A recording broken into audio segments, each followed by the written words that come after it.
16 বৎসরের যে ছেলেটা মেয়ের ছবি না দেখলে রাত কাটে না, হ্যাঁ, তার আর আছে কি? তার আছে কি? 18 বছরের যে ছেলেটা উলঙ্গ ছবি দেখে সারা রাত, এই জানোয়ারের আর আছে কি?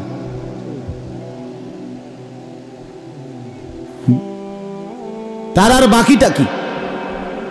সমবয়সী উঠতে বসতে যে সারাক্ষণ নারীর বিশ্রী কথাবার্তা বলে, অসভ্য কথাবার্তাই নিজেদের মধ্যে বলে, তো তোমার আর আছেটা কি ভাই? Everything lost. চরিত্র শেষ তো সব শেষ। মদে আসক্ত তো সব শেষ। জুয়ায় আসক্ত তো সব শেষ। নারীতে আসক্ত তো সব শেষ। ইসলাম দরকার, সংশোধন দরকার, বাবাদেরও দরকার, মাদেরও দরকার, মুরব্বীদেরও দরকার, ছেলে মেয়েরও দরকার। আগলাইয়া রাখা দরকার, খেয়াল রাখা দরকার। আজ দুশ্মনের দিবানিশি গুনাহকে, নাফরমানি, অশ্লীলতা, বেহায়াপনাকে আমাদের যুব সমাজের সামনে একবারে বানের পানির মতো, তুফানের পানির মতো, বন্যার পানির মতো ভাসায় দিছে, নামায় দিছে। এর ভিতর থেকে এক সাগরের মধ্যে যদি কাউকে ছেড়ে দেয়, সেখান থেকে বেঁচে ওঠা কঠিন, কিন্তু বাঁচতে তো হবে। জাহান্নামে যাইয়ে তো উপায় থাকবে। হাসরের ময়দানে আটকে গেলে তো দোস্ত আটকেই যাবে। আমি তো সব সময় বলি, আজকের হাসি এটারও শেষ হবে, আজকের কান্না এটাও শেষ হবে, কিন্তু আখেরাতের হাসি চির হাসি, আখেরাতের কান্না চির কান্না।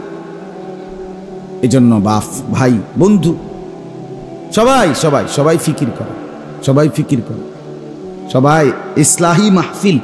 এই জন্য বললাম, এইগুলোর ব্যাখ্যা করলাম। মানে কি আসলে? মানে জীবন সুন্দর করা, আখলাক সুন্দর, নিজেকে সুন্দর করা, নিজেকে গঠন করা।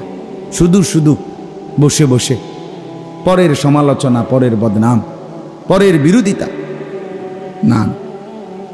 আত্ম উপলব্ধি দরকার। আমার হালাত কি?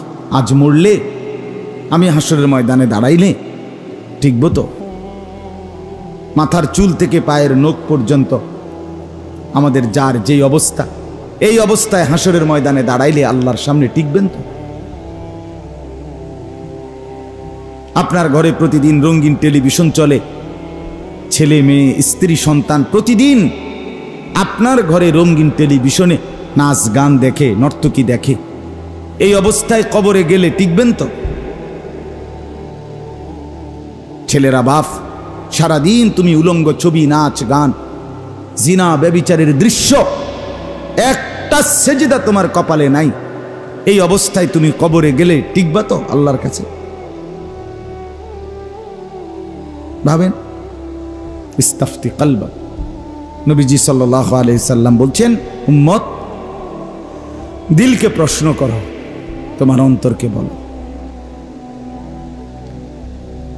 ইয়া আইয়ুহাল্লাযীনা আমানুত্তাকুল্লাহ ওয়াল তানজুর নাফসুম মা কদ্দামাত লিগাদ।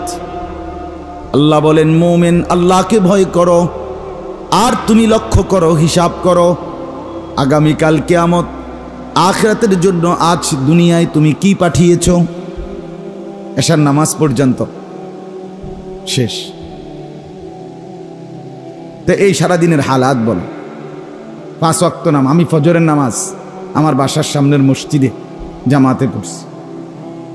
জোহরের নামাজ ময়নামতি বাজার মসজিদে পড়ছি। আসরের নামাজ কোথায় পড়লাম? বিষ্ণুপুর পড়ছি। মাগরিবের নামাজ তাও বিষ্ণুপুর পড়ছি মসজিদ। এশার নামাজ এখানে জামাতে পড়ছি। তাহলে আমি আমার হিসাব করলাম, তুমি বলো, বলো ভাই। আমি আজকে সারাদিনে কাউকে গালি দেইনি। আমি আজকের সারাদিনে সর্বোচ্চ চেষ্টা করছি কোনো নারীকে না দেখতে, ভিন নারী। আমরা হিসাব দিই। উদাহরণ দিলাম আর কি, আমি আপনারে আমার বুজুর্গি বলার জন্য বলতেছি, বুঝাইলাম, এটা কমন ডিউটি আমার। এই জন্য বাপ আল্লাহ তাআলা বলছেন, বান্দা নিজেকে দেখো। ছেলেরা তোমরা ছোট না, তোমার মা কিছু বলে না এ কারণে তুমি নষ্ট হয়ে গেলা না বাপ, তোমার বাবা কিছু বলে নাই এই জন্য নষ্ট হয়ে গেলা, তোমারে কেউ কিছু বলে নাই না দোস্ত, খোদার কসম হাসরের ময়দানে হিসাবের দিন, এই এখন আমি শোনাবো কোরআনের আয়াত, এখানে আছে সূরা কাহাফের মধ্যে। আল্লাহ বলেন প্রত্যেককে হাসরের ময়দানে আমি আল্লাহর সামনে একজন একজন করে ওয়াউরিদু আলা রাব্বিকা সাফফা, লাইন ধরে দাঁড় করিয়ে একজন একজন করে আল্লাহর সামনে আনা হবে। আর আল্লাহ নিজে বলবেন লাকাদ জিতুমুনা কামা খালাকনাকুম আউয়ালা মাররা, বান্দা মনে কি পড়ে যেদিন তুমি দুনিয়ায় গেছিলা তখন যেভাবে গেছিলা আজ ঠিক ওই রকম আমার কাছে আসলা। মানে গেছিলা দুনিয়ায় যেদিন, সেদিন একা মায়ের পেট থেকে গেছিলা, আজ আমি আল্লাহর সামনে এসে দাঁড়াইলা এক।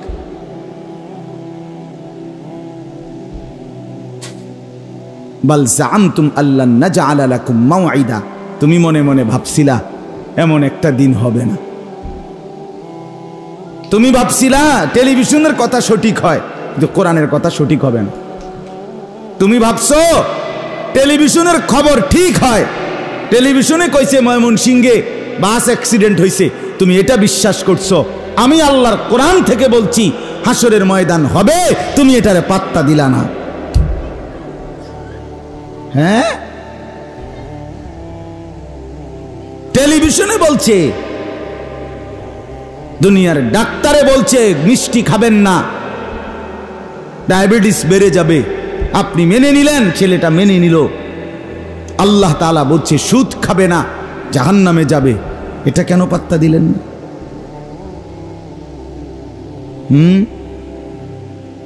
এজন্য বাবা ভাই সবাই ফিকির করে, নিজেকে সুন্দর করেন, ঘর সুন্দর করেন, আখলাক সুন্দর করেন, জিন্দেগি সুন্দর করেন, উপযুক্ত সঙ্গী নির্বাচন করেন।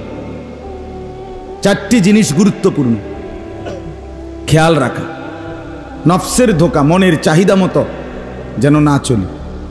2, শয়তানের প্ররোচনায় যেন ফেসে না যায়। 3, মন্দ পরিবেশে যেন সময় না কাটায়।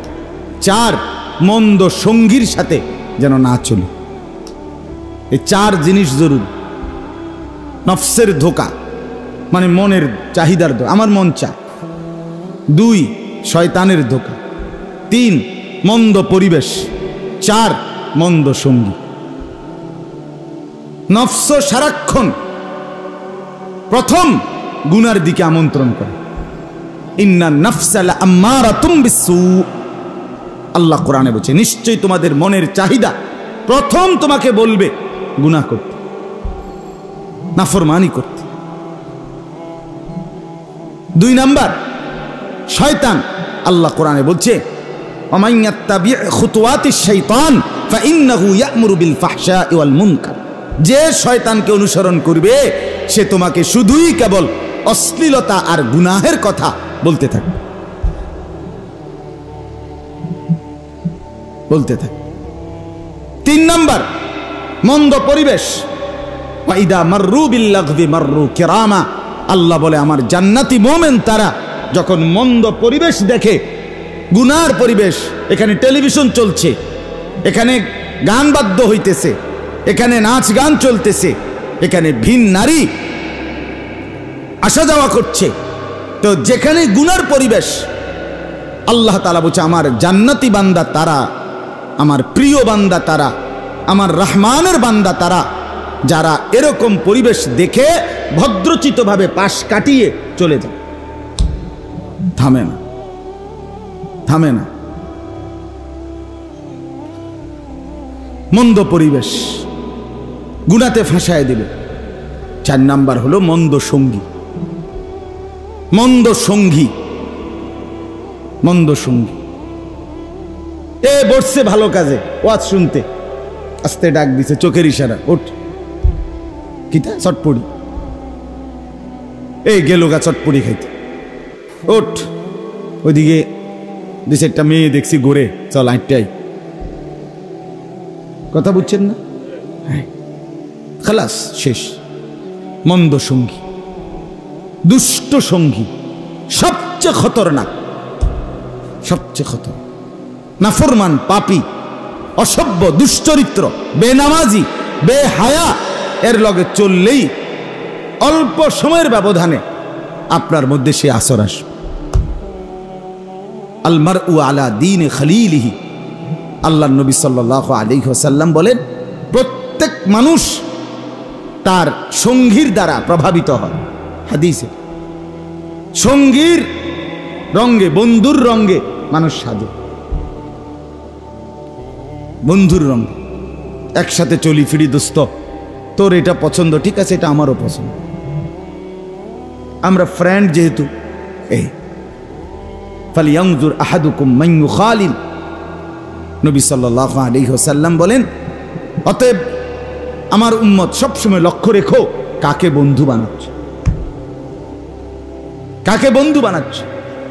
এই ছেলেটার সাথে চললে নামাজ টিকবে তো, এই ছেলেটার সাথে চললে আখিরাত মিলবে তো। মন্দ সঙ্গী থেকে রক্ষা রাখা।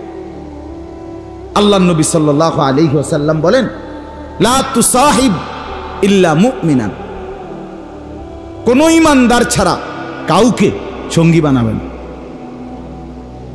সামাজিক লেনদেন, বাজার খরচা, ব্যবসা, চাকরি ইত্যাদি তো আরেক বিষয়, কিন্তু বন্ধুত্ব, বন্ধুত্ব, ফ্রেন্ড, আন্তরিকতা, ঘনিষ্ঠতা, উঠা বসা, এটা কোনো মুমিন ছাড়া অন্যকে বানাবে না। ওয়ালা ইয়াকুল মালাকা ইল্লা তাকিয়ুন, নবীজি বলছে, খুশি খুশি দিলে তোমার মাল, তোমার টাকা, তোমার খরচ কোনো মুত্তাকি, আল্লাহ ভীরু, আল্লাহকে ভয় করে এমন ব্যক্তি ছাড়া অন্যকে খাওয়াবে না। একটা হলো এমনি কোনো কারণ, কিন্তু মূল যে আমার দিলের ভালোবাসা নিয়ে খাওয়াইছি, মহব্বত নিয়া, মায়া নিয়া, আগ্রহ নিয়া, সেটা হবে শুধুই মুত্তাকি। দেখতেই মনে হয় সিটার, দেখতেই মনে হয় বাটফার, দেখতেই মনে হয় সুদখোর, দেখতেই মনে হয় ঘুষখোর, দেখতেই মনে হয় হারামখোর, দেখতেই মনে হয় জিনাখোর, দেখতেই মনে হয় ব্যভিচারী, দেখলেই মনে হয় লম্পট, তারে আমার এই কষ্টের টাকা কি লেগে খাও? তাও আবার হাসি খুশি হইয়া, আন্তরিকতা নেই। কেন সিটার বাটফাররে কেন টাকা দেব? হ্যাঁ, এজন্য সর্বযুগে দেখেন, আলহামদুলিল্লাহ, এখন আপনারাও জানেন, সর্বযুগে মানুষ দিনদার, আলেম, আউলিয়া, আল্লাহওয়ালা, ওনাদেরকে কলিজার মহব্বত দিয়া, কলিজা কাইটা মেহমানদারি করে কিনা বলে? হ্যাঁ, এটা আল্লাহর দয়া। এজন্য আজকে যে আয়াত পড়ছি, এই সঙ্গী সংঘ, এই নিয়া আল্লাহ তাআলা এখানে আমাদেরকে শিখাইছেন, নবীজির একটি ঘটনার মাধ্যমে সবক দিছেন। নবীজি সাল্লাল্লাহু আলাইহি ওয়াসাল্লামকে আল্লাহ তাআলা বলছেন, বন্ধু কার সঙ্গী হবেন, কার সাথে থাকবেন, বসবেন, কাকে আপন করবেন, এটা আল্লাহ তাআলা এখানে বলছেন। আজকে ইসলাহি মাহফিল, এক্ষেত্রে আমার আজকে মূল এইটাই আলোচনা আপনাদের কাছে। অনেক ছেলে ফাঁকে ফাঁকে বসছো, ভাইয়া তোমাদের কাছে অনুরোধ, ভাই জীবনটা নষ্ট, জীবন তোমার, প্রিয় বন্ধু, জিন্দিগি তোমার, তোমার বন্ধুর জীবন তুমি হাওলাত নিছো না, তোমার জীবন তুমি পার করতেছো।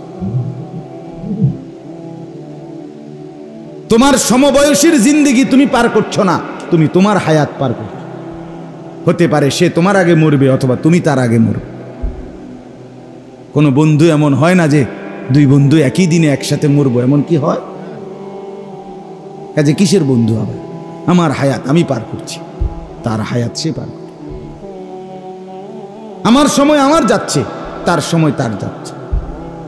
আমাদের চট্টগ্রাম পটিয়ার হযরত মাওলানা মুফতি ওবায়দুল্লাহ হামজা দামাত বারাকাতুহুমুল আলিয়া, বাংলাদেশের একজন অন্যতম শ্রেষ্ঠ বুজুর্গ আলেম, হযরত বলছেন বহুবার, যুবক, মোবাইল কোম্পানি যদি মনে করো তোমাকে ফ্রি টাইম দেয়, আধা ঘন্টা ফ্রি টাইম, 1 ঘন্টা ফ্রি টাইম, তুমি মনে করছো তোমার ফ্রি টাইম দিছে, এই জন্য তুমি 1 ঘন্টা মোবাইল টিপা, ফ্রি টাইম কামে লাগাইছে।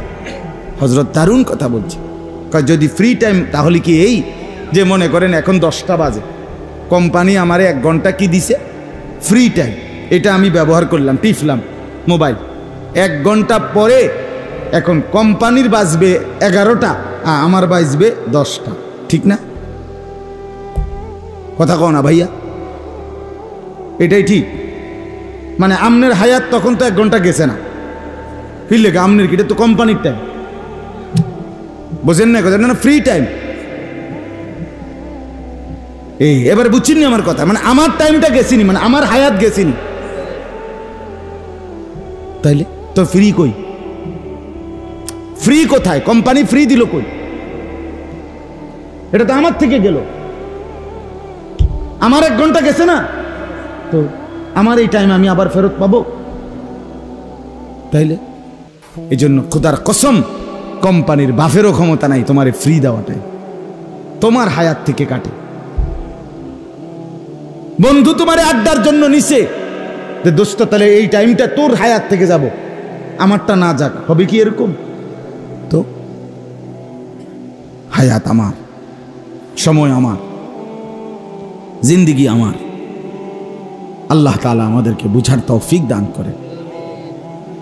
রাসূলুল্লাহ সাল্লাল্লাহু আলাইহি ওয়াসাল্লাম 40 বছর বয়সে যখন ইসলামের দাওয়াত শুরু করলেন মক্কাবাসীর মাঝে, তো নবীজি সাল্লাল্লাহু আলাইহি ওয়াসাল্লাম আল্লাহর দিকে দাওয়াত দিতেন সবাইকে। যারা নেতা ঘুষের ছিল মক্কার তাদেরকেও দিতেন, যারা সাধারণ শ্রেণীর মানুষ ছিলেন তাদেরকেও নবীজি কালেমার দাওয়াত দিতেন। ঘুরে ঘুরে, দুয়ারে দুয়ারে, বাজারে বাজারে, হাঁটে হাঁটে, ঘাটে ঘাটে, মাঠে মাঠে, যেখানেই মানুষ 1 জন কিংবা 10 জন, গরিব কিংবা ধনী, উচ্চপদস্থ কিংবা সাধারণ, নেতা কিংবা সাধারণ জনগণ, খেটে খাওয়া দিন মজুর, কুলি, গোলাম, কৃতদাস, চাকর, ভৃত্য, দাসী, বাঁদী, সবাইকে নবীজি ইসলামের দাওয়াত দিতেন।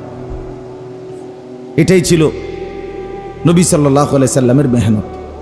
তো এই যে দাওয়াত দিতেন, এর মধ্যে কথাটা খেয়াল করেন, এই আমার আয়াত যেটা আমি পড়ছি এটার প্রসঙ্গ বলতেছি, শানে নুজুল। নবী সাল্লাল্লাহু আলাইহি সাল্লাম যারা একটু সম্ভ্রান্ত ছিল, যারা মক্কার কুরাইশদের মধ্যে নেতা গোছের, আবু জাহেল, আবু লাহাব, উতবা, শাইবা, আস ইবনে ওয়াইল, ওয়াইনা ইবনে হিসন, উমাইয়া ইবনে খালফ, নাদর ইবনে হারেস, এরকম অনেক যারা একটু সর্দার ছিল, নবীজি সাল্লাল্লাহু আলাইহি সাল্লাম যখনই তাদেরকে কালেমার দাওয়াত দিতেন, ইসলামের দাওয়াত দিতেন, তো বলতেন, চাচা বা একটু কথাটা শুনেন না, মনোযোগ দিয়ে, কদ্দুর বইয়েন, কদ্দুর কই কথাটা কি কইতে চাইছি আমি, না হেরা বইসা শুনতে রাজি না, এরা আঁটতে আঁটতে, হ্যাঁ কইবা না, শুনতেছি না, বুঝেন নাই কথাটা? অহংকার, আমি নেতা, আমি বইয়া গেলে কেরম, আমি বইলে তো কর্মী শুইয়েই লইব। এই জন্য ওনাদের আদত ছিল, তারা হাঁটতে হাঁটতে কথা শুনতো, মনোযোগ দিত না আর কি, মনোযোগ ওই আরেক দিকে চাইয়া রয়েছে, হ্যাঁ শুনতেছি, কবে না, কান কান আছে না সজাগ, বলো। এই অহংকারের ভাব নিয়ে তুচ্ছতাচ্ছিল্য করে আল্লাহ নবী সাল্লাল্লাহু আলাইহি সাল্লামের কথা শুনতে চাইতো না। তো নবীজি কিন্তু সাল্লাল্লাহু আলাইহি ওয়াসাল্লাম নিয়মিত বলতেন যে আমার কথাটা একটু বসে শোনেন, মনোযোগ দিয়ে শোনেন, কারণ কোরআনের একটা মুজিজা ছিল। কোরআনুল কারীম যতজন যত সময়, আজও বলি, আমি প্রতিদিন বলি, আল্লাহর এই কোরআন কলিজা দিয়া, আন্তরিকতা নিয়ে, একটু বুঝার মানসিকতা নিয়ে, একটু দিলটাকে খোলাসা করে মানার মানসিকতা নিয়ে যে শুনছে, খোদার কসম কোরআন তার কলিজা ছিদ্র করে ফেলছে, তার জিন্দেগি বদলায় গেছে, গাফেলের কাছে যায় না। আমরা আরবিতে পড়ছি মাদ্রাসায় পড়াকালীন যে এলেম এত বড় নিয়ামত, জু গায়রাতিন, খুব বেশি আত্মসম্মানওয়ালা। এই যে কোরআন হাদিসের এলেম অত্যন্ত আত্মমর্যাদা বোধ সম্পন্ন, যে সেটা গ্রহণ করবে এলেমটা, তার মধ্যে যদি এক বিন্দু অমনোযোগিতা, অবহেলা, তুচ্ছ তাচ্ছিল্য দেখে, তো এলেম সাথে সাথে তার থেকে বিদায় নেয়। যা বেটা, রাত দিন মেহনত করে তো বেটা আইয়ে না, তুমি আইসে এনে গাফলতি করে না। এই জন্য কোরআন সুন্নাহর ইলম আদব দিয়ে মোড়ানো, মেহনত দিয়ে মোড়ানো মানে বাধাই করা। কোরআন সুন্নাহর ইলম হইতে হইলে শতভাগ আদব লাগে, শতভাগ তহারাত পবিত্রতা লাগে, শতভাগ ইখলাস আন্তরিকতা লাগে, গুনাহমুক্ত জীবন লাগে। এই জন্য এটা আর হাট্টিমাটিম এক না, এটা আর আগডুম বাগডুম এক না বন্ধু। হাট্টিমাটিম পড়তে ওযু লাগে না, আমার কায়দা পড়তে ওযু লাগে। আগডুম বাগডুম পড়তে খাড়াইয়া মুতলো সারে, বইয়া মুতলো সারে, কিন্তু আল্লাহর কোরআন পড়তে বসে পেশাব করতে আদব লাগে, আখলাক লাগে। এজন্য কোরআনুল কারীম আজও যদি কেউ মনোযোগ দিয়ে শুনে, শয়তান মনোযোগ দিয়ে শুনতে দেয়, মুরব্বী করে গার ফালাই দেয় আর ফুলাফানের দুষ্টমিতে লাগায়। মুরব্বীরা ইমাম সাহেব জুমার নামাজের বয়ান করে, এবার গার ফালাইয়া জুরানি শুরু করে। এরকম এরকম করলেনি আপনি আখিরাত পাইবেন। কথা বলেন না, আপনার দুনিয়ার জুরানি সব আল্লাহর কথা শুনতেন বইয়ানি শুরু হলো।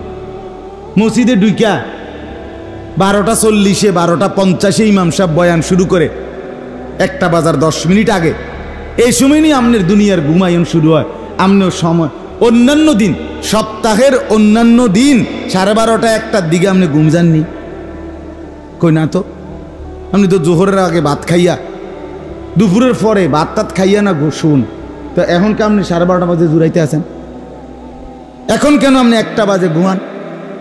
মূল কারণ হলো চাচার কলজার ভিতরে আছে আমার এটি লাগতো ইতান দিয়ে আমি আল্লাহর রহমতে খাইয়া পড়া ভালো আছি, বুঝেন না কথাটা? আমি ইতান দিয়ে করুন, হুজুরার ইতান এটি হুজুরা লই, হুজুরাই তো বেটা ফ্যাঁস লাগাই রাখছে, কথার ঠেলা শুনবেন। হুজুরাই তো কি লাগাই রাখছে, দেশটার মধ্যে ফ্যাঁস লাগাই রাখছে। এক এক হুজুর এক একটা কয়, কাঠটা হুনমু। হ্যাঁ, আপনি জিগাইন চাচা, মানে আমরা হুজুরদের ফ্যাঁসের কারণে নি আপনি বিড়ি খান।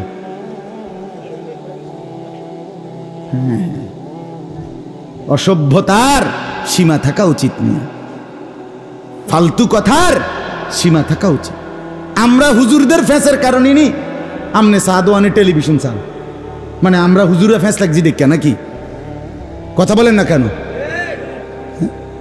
আমরা হুজুরের ফ্যাঁসের কারণে নি আমনের ঘরে আমনের বউ বাচ্চা রঙিন টেলিভিশনে মাসের পর মাস, বছরের পর বছর নর্তকীর নাচ, সিনেমা, নাটক, জিনা ব্যভিচারের উলঙ্গ দৃশ্য দেখে আমরা হুজুরের ফ্যাঁসে পড়া না?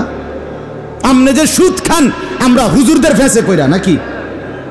তো আমনের বেডি যে বেপরদা, আমনের মেয়ে যে বেপরদা, আমনের ছেলেটা যে 1 ওয়াক্ত নামাজ পড়ে না, আমনের ছেলেটা যে সারা রাত মোবাইলে উলঙ্গ ছবি দেখে, আমনের ফুলাটা যে সারাটা দিন বখাটেদের লগে ঘুরে, এটি আমরা হুজুরের ফ্যাঁসে পড়া নাকি? তো আমরা কোনানে ফ্যাঁস লাগছে? কোন ফ্যাঁসটা আমরা লাগাইছি? মদ ছেড়ে দিতে আমাদের সমস্যা, আমরা কি বাধা দিছি? মিথ্যা বলা ছেড়ে দেওয়ার ক্ষেত্রে আমরা হুজুররা কোনানে বাধা দিছি? কথা বলেন না কেন? চুরি ছেড়ে দিতে, জিনা ছেড়ে দিতে, সুদ ছেড়ে দেওয়ার ক্ষেত্রে, ব্যভিচার ছেড়ে দেওয়ার ক্ষেত্রে, নাটক সিনেমা ছেড়ে দেওয়ার ক্ষেত্রে, নাচ গান দেখা বন্ধ করার ক্ষেত্রে আমরা হুজুররা আপনাদের বাধা দিলাম কোথায়? কথা বলেন, কোথায় অসুবিধা করছি আমরা বলেন? অতএব মুসলমান নিজেরে চালাক মনে করেন, চালাক মনে করেন। কথাবার্তি যাই কোন এই সাদওয়ানের কথা আর রাস্তার কথা, এগুলো দিয়ে হাসরের ময়দানে বিচার হবে না। মাতবর মনে করেন না কেউ নিজের। সাবধান, সাবধান। কোনো হারামকে কোনো আলেমে দিন হালাল বলে না, সে যেই আলেম হোক, যেই লাইনের হোক। কোনো হালালকে কোনো আলেমে দিন হারাম বলেন।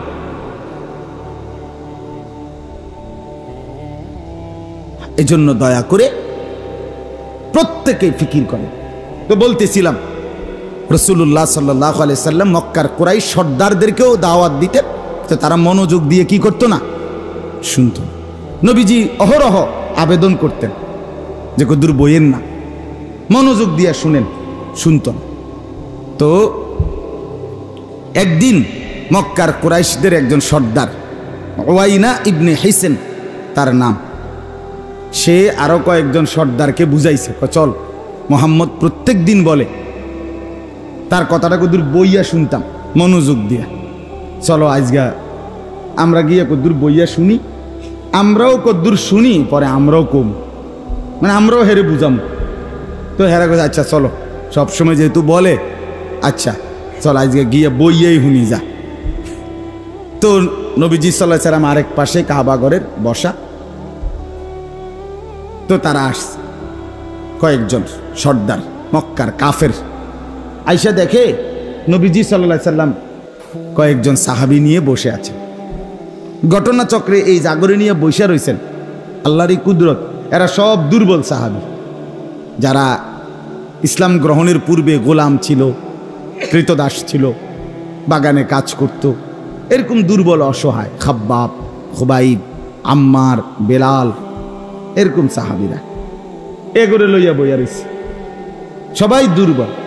তখন ওই যে বুঝাইয়া আনছে হেগরে, উয়াইনা তার নাম, সে আইসেই মুহাম্মদ সাল্লাল্লাহু আলাইহি ওয়াসাল্লাম নবীজিকে বললেন, মুহাম্মদ আইছিলাম তো সব সময় কও, তোমার কথা বইয়া শুনতাম, আজকে তো এই নিয়তে আসছিলাম যে বইসা শুনমু, কিন্তু এইডি কি লইয়া বইছ, এইডি তোমার লগেই তা কেডা, এই সমস্ত আঙ্গাল কাঙ্গাল ইতানের লগে নি বইতাম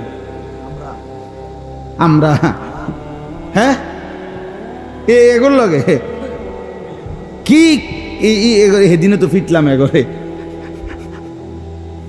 বোঝেন না কথা, ইসলাম গ্রহণ করার কারণে তো এগুলোরে কি করছি, এরা আমগো খেতে কাম করতো, এরার লগে বইতা। উয়াইনা ইবনে হিসেন তখন বলল, মুহাম্মদ শোনো, তুমি এদের সাথে আমরা বসবো না, এই দুর্বলদের সাথে এগুলোর লগে বইতাম না, তুমি এক কাজ করো, দুইটা প্রস্তাব, হয় এগরে এনতে উড়ে দাও, উড়ে যাইতে কাকো, আমরা পৃথক বসবো, মানে আমরা বমু, হেরা বই থাকতো না এখন, আর নয় তো এগরে এখানে বসাত রাখিয়া তুমি উঠে আসো, আলাদা আসো, আমগুর লোকে আলাদা কথা কো। কথাটা বুঝছেন নি আপনি? রাসূলুল্লাহ সাল্লাল্লাহু আলাইহি সাল্লামকে এই প্রস্তাব দিছে, ঠিক তখন এখন কি করবে নবীজি, জবাবটা কি হবে? সুবহানাল্লাহ, দুর্বল সাহাবী, এদের পক্ষে সরাসরি আরশে আজিম নড়ে উঠছে। আল্লাহ তাআলা জিব্রাইলকে পাঠাইয়া বলছে, জিব্রাইল জবাব কি, এই মুহূর্তে কি বলবে ওদেরকে, এটা আমার বন্ধুকে আমি কোরআন নাজিল করে বলছি, শুনায় দাও।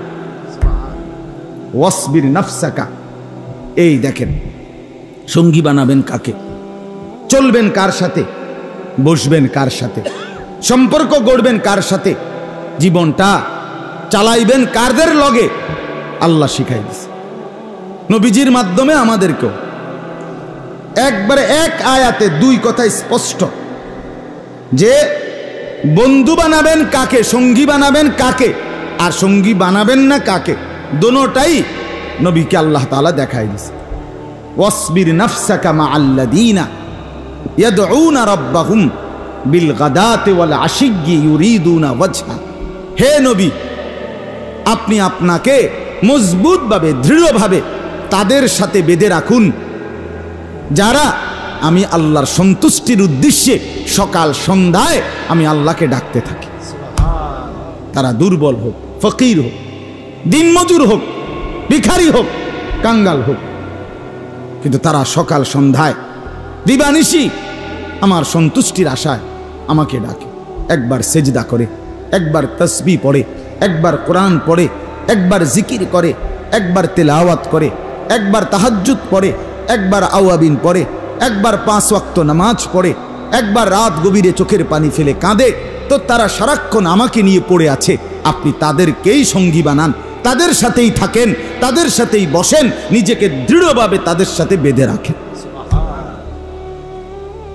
ওয়ালা তা'দু আইনাকা আনহুম তুরিদু জিনাতাল হায়াতিদ দুনিয়া, বড় বড় নেতা অথচ ফাসেক, নাফরমান, পাপী, অবাধ্য।